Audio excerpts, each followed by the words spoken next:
المواد لما جات لي جلطه وانا لا بدخن ولا بشرب ولا يعني وبلعب رياضه باستمرار. لما دخلت المستشفى الدكاتره قال لك انت مش المفروض تكون هنا، ما عنديش ضغط عالي، ما فيش سبب، لكن السبب عند مسبب الاسباب. وانا في وقتها لما بقول كيف تتعامل مع تحديات الحياه ودخلت المستشفى وقتها حسيت كان عندي صداع غير طبيعي. انا بفضل الله سبحانه وتعالى عندي حاجات كتير ممكن استخدمها ان انا ممكن اضيع صداعي، بس الاول بشوف الدكتور. طبعا مش حاجه عضويه انا ممكن اضيعه بالتنويم بالايحاء في استرخاءات معينه في نماذج معينه، لكن حتى انا اول ما تحصل لي حاجه على طول اروح دكتور عشان اكشف. فالدكتور على طول ملوش بديل، مفيش حاجه اسمها بديل، في حاجه اسمها مكمل. فانا اقول لك العلاج المكمل مش علاج البديل. البديل مع كده انا بلغي الدكاتره. ففي الحالات دي حاولت اعمل حاجه لنفسي مش عارف.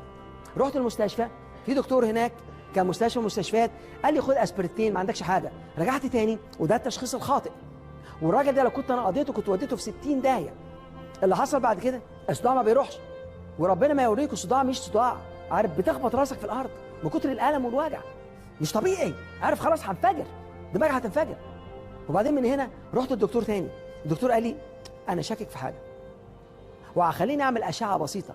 وفي ثواني لقيت الاسعاف بره مستنياني، ورحت نازل على مستشفى ثانيه اسمها مونتريال جنرال هوسبيتال اللي هي المستشفى الكبيره جوه مونتريال، والاسعاف ودتني هناك وعلى العنايه المركزه، وفضلت هناك 6 ايام. عملوا لي الام ار اي واكتشفوا ان عندي جلطه وبتنفجر في كل حته في مخي. والتاني اللي قال لي خد لك اسبرنتين لو كنت استنيت نص ساعه تمام كنت مت. ايه السبب؟ عادي. ايه عادي؟ طبيب ما عندوش ضمير، قال لك ده شويه صداع خد لك اسبرنتين. لو كان حط الوقت اكتر من كده، لو كنت انا حصلت وعيلتي كانت رفعت القضيه كانت حطيته في السجن، لان موت حد ما خدش وقته. دلوقتي بقى وانا قاعد هناك بصيت لي الدكتور كان اصل صيني، دكتور من اصل صيني كندي صيني، هو داخل كده بيقول لمراتي، بيقول لها لو عدى عليه 24 ساعه يعني انا مش هنبدا نعالجه لان ما فيش فايده، مش كنا نعرف نعمله حاجه دلوقتي خلاص انتهت. فانا بصيت كده وانا متألم جدا، قلت له بتكلمني انا ما بدخنش، فاكر انا اللي بلعب رياضه، انا اللي حلو، ممكن اجيب لك كام واحد من بره اخد لك واحد منهم. وانا بستغرب ازاي جيت هنا وليه جيت هنا وانا قاعد هنا. بقى خدوا بالكم، اول ما تحصل لك مصيبه هتلاقي نفسك لوحدك، خصوصا في الامراض هتلاقي نفسك في المستشفى لوحدك. لو حد بايت معك في نفس الغرفه مش هياخد منك الالم، مش هياخد منك الوجع. معنى ايه الكلام ده؟ خد بالك من صحتك، خد بالك من التدخين. الناس عماله تدخن بعبط، انا بقولها وسامحوني في دي، لان لا اكل ولا شرب ولا فيتامينات بتسبب سرطانات وبتسبب جلطات وبتسبب عجز جنسي وبتسبب الفشل الكلوي وبتسبب الزهايمر وبتسبب باركنسون، بلاوي غير انها حرام. تعمل ايه لنفسك؟ مع عمال يشرب لكن ما بيقيمش انها ممكن توديه فين. ما حدش عايز يروح هناك لكن عاوز دي، لكن مش عاوز تروح هناك. لكن لو تلاقي تروح تكشف والدكتور يقول لك عندك سرطان في الرئه، وشفنا بعض الفنانين، شفنا الناس اللي بنحبهم مع ذلك الناس ما بتطعس، يطلع برضه يدخن ولا كانه سمع حاجه. انت حر. على كل حال زي ما كنا انا وصلت لك شويه معلومات، وهناك بصيت لقيت الدكتور خلاص بالليل كلهم سابوني، كنت لوحدي، ممنوع حد يكون معايا، كلهم روحوا وانا فضلت قاعد لوحدي. وانا قاعد لوحدي بصيت لولد صغير، كانت حوالي الساعه 11 ونص 12 بالليل، وجاي لي ما زيدش عن 6 7 سنين، وبعدين بيقول لي ار يو ابسيت، يعني انت متضايق؟ انا خلصان. قلت له امشي يلا، امشي متضايق، امشي اللي جابك هنا. فقال لي انت متضايق؟ قلت له مش هيمشي. قلت له طبعا اكيد، يعني فاكرني جيت هنا بزغرط ان جيت هنا، فرحان مش قادر استنى ان انا جيت هنا، طبعا متضايق. قال لي لازم تتقبل هديه. لقيت الولد الصغير ده بيتكلم كده، قلت له تعالى. من مين؟ وانا مش قادر. قال لي من الله سبحانه وتعالى. عارفين لما ربنا سبحانه وتعالى يبعتنا لبعض في الوقت المناسب، تكون انت قاعد متضايق وتفتح كده التلفزيون تلاقي حد يقول لك حاجه بيكلمك انت، دي هديه من الله سبحانه وتعالى. تفتح الكتاب تلاقي حاجه بتكلمك انت، هديه من الله سبحانه وتعالى. زي ما بقول لك ازاي واحد عمال يحلم يقول يا رب هل انت جنبي؟ جاله في المنام قال له شويه هوا ريح جميل يخبط خدودك بلطف جميل، احساس رائع وخشوع وحب. حد يكلمك، تفتح التلفزيون تلاقي حد بيكلمك انت، تفتح كتاب تلاقي خط هنا. كل دول انا بعتهم لك بس انت مش واخد بالك. كل دول هدايا من الله سبحانه وتعالى بس انت مش واخد بالك. زي واحد طلع فوق الجبل وطلع فوق الجبل يقول له يا رب املاني حب، يا رب املاني حنان، يا رب املاني تسامح، يا رب املاني. جاله الصوت قوي كده من بعيد قال له انت بتتملى كل يوم بس انت اللي بتخر، تتملى تخر، تتملى تخر. ما تظبطهم عشان تعرف تمشي كويس في الدنيا. ولقيت نفسي قاعد في المكان ده وانا مش عارف انا ليه هنا. ويومها بالليل بعد ما الولد ده مشي قال لي تعرف الولد ده على فكره قبل ما يمشي اداني درس رائع.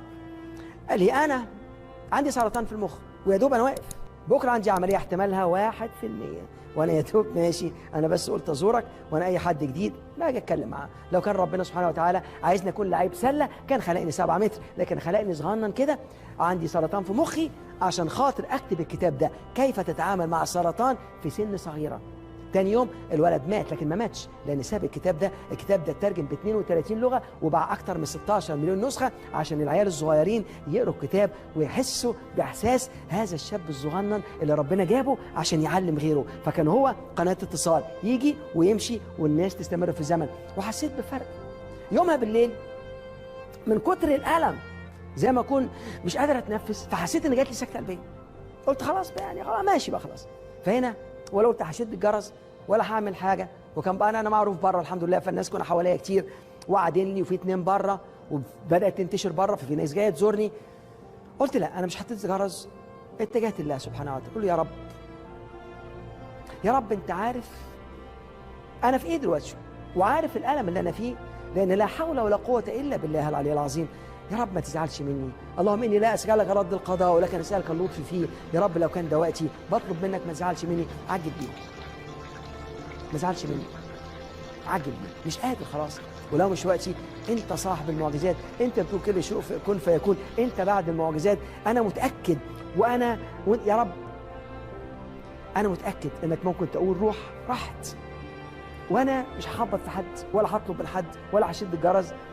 أنا هنا متوكل عليك توكل تام، باستسلام تام، بحب تام، متقبل الهدية. وأشهد أن لا إله إلا الله وأشهد أن محمدا رسول الله.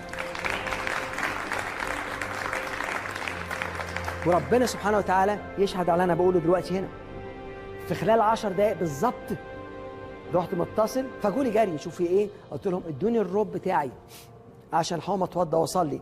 الدكاتره قالوا لي لو اتحركت هتموت، لو اتنفست هتموت، لو مشيت هتموت، لو عملت اي حاجه هتموت، لو عطست هتموت. يعني امسك نفسك كده عشان ما تموتش، ما تعملش حاجه خالص خالص. ورحت قايم وبدات اصلي، وربنا يشهد على اللي انا بقوله.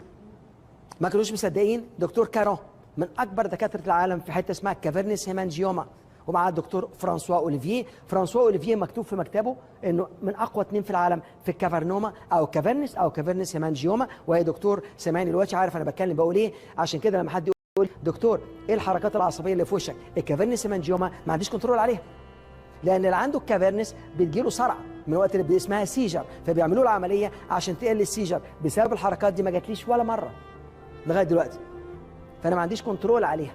ممكن انا اتحكم فيها ممكن الى حد ما، ولكن بترجع تاني من اول وجديد.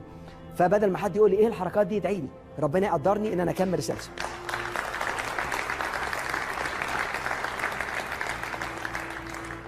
فارجع تاني وبصيت لقيت نفسي بصلي، فعملوا لي MRI.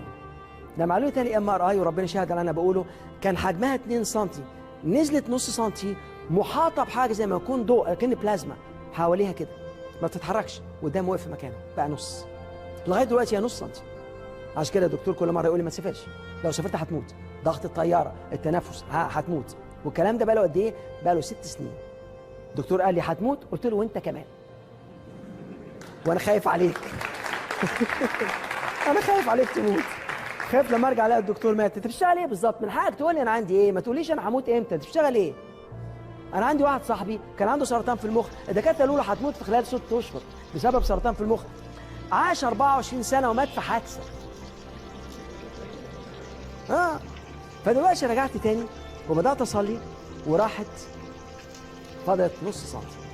الدرس اللي انا عايز اقوله هنا، لما نتوكل على الله سبحانه وتعالى، وعشان اسرع حاجه تغير فيها برمجتك، اطلع فوق كده الحجاب الحاجز، وتطلع هنا في ايه؟ تفكير روحاني، وتوكل على الله سبحانه وتعالى. ومن ساعتها قضيت احلى 6 ايام في حياتي، وكتبتها في كتاب من كتبي. سميت الكتاب نفسه، بقول لك ازاي، مش عارف اقولها ازاي بالعربي لان الكتاب لسه دلوقتي، كتبته بالانجليزي وبيتعمل بالفرنساوي. سميتها The Intensive Care Situation The Best 6 Days of My Life. انا سميتها يعني زي ما اكون ايه، تجربه العنايه المركزه افضل واحلى 6 ايام قضيتهم في حياتي، وقعدت اتمشى. بعد كده ما حدش مصدق، الدكتور قال لك مش ممكن، مش ممكن اطلاقا، ما حدش بيجي القسم ده ويمشي على رجليه، يا اما مات يا اما مشلول، اختار. وانا رحت هناك ولا عملوا لي عمليات ولا عملوا لي حاجه، وكل يوم كنت بتحسن اكتر، وانا اقول يا رب العالمين، يا صاحب المعجزات، يا رب العرش العظيم، انت الاول والاخر، كل شيء منك وكل شيء راجع لك، وانا متقبل الهديه زي ما هي، يا رب قول لي انا هنا ليه؟ واصبحت اسمع جوايا انت غير متزن، انت غير متزن. في وقتها كنت بدات اشتهر الحمد لله رب العالمين عالميا، وكان بيجي لي ارقام كبيره جدا من الناس، وعمري ما كنت بتكلم في روحانيات، لان قاعد قدامي، عارف انتوا عارفين في ديانات كتير في العالم قاعدين كلهم قدامي، فلو اتكلمت في دين يسيبك ويمشي، فكنت بتكلم في التنميه البشريه فقط. فلقيت انت مش ملتزم، انت مش ملتزم، ببعت لك الناس دول علشانك كلمهم، قربهم لي باسلوبك، بطريقه بسيطه، بطريقه جميله. ولقيت نفسي ده اللي انا بتكلم فيه.